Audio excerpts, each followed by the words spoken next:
Good day to all employers. I just want to introduce myself. I am Rachel Suyu, 24 years of age. I was born October 2, 1998. My marital status is single. I am from Catagaman Viejo, Tuguegarao City, Cagayan, Philippines.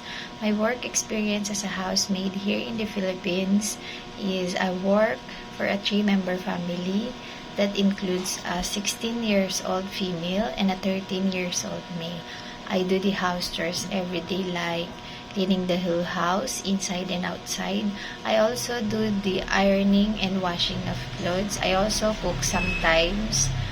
I also have an experience in taking good care of an elder, which is 76 years old. I do the bathing and also I give him medicine every time. I'm looking for a job. I hope you can choose me. Thank you.